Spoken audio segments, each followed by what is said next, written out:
বলবো আপনাদের হাত জোর করে সমস্ত সম্প্রদায়ের মানুষের কাছে শান্তি থাকুন, সুস্থ থাকুন, কেউ কোনো সাম্প্রদায়িকতার মূলক আচরণ করবেন না এবং আইন হাতে নেবেন না।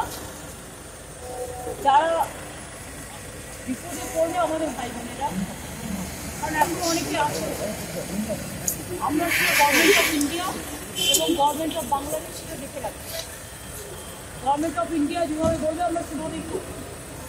আর আমি সমস্ত পলিটিক্যাল পার্টি লিডারদের অনুরোধ করছি এবং বিশেষ করে সমস্ত জগতের সবাইকে, দয়া করে এমন কিছু পোস্ট করবেন না যাতে কোনো সাম্প্রদায়িক সম্প্রীতি এখানে নষ্ট হয়।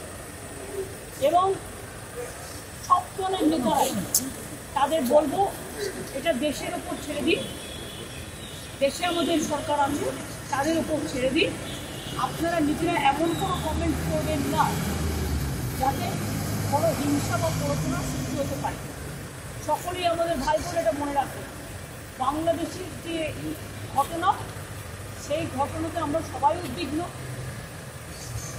কিন্তু সেটা নিয়ে পোস্ট করতে গিয়ে এমন কিছু লিখবেন না বা বলবেন না যাতে বাংলার কোনো শান্তি নষ্ট হতে পারে বা ভারতের শান্তি নষ্ট হতে পারে। এটা আমি সবাইকে বলবো, ইনক্লুডিং দ্য বিজেপি লিডার, কারণ তারা অলরেডি কিছু পোস্ট করছে যে পোস্টগুলো করা উচিত না বলে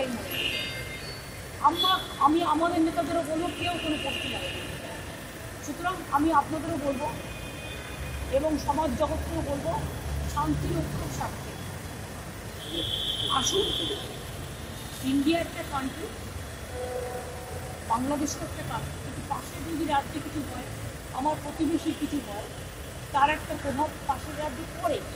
সেক্ষেত্রে শান্তি থেকে আমাদের পরিস্থিতিটা দেখে রাখতে হবে, সব সন্তানরা যেন ভালো থাকে।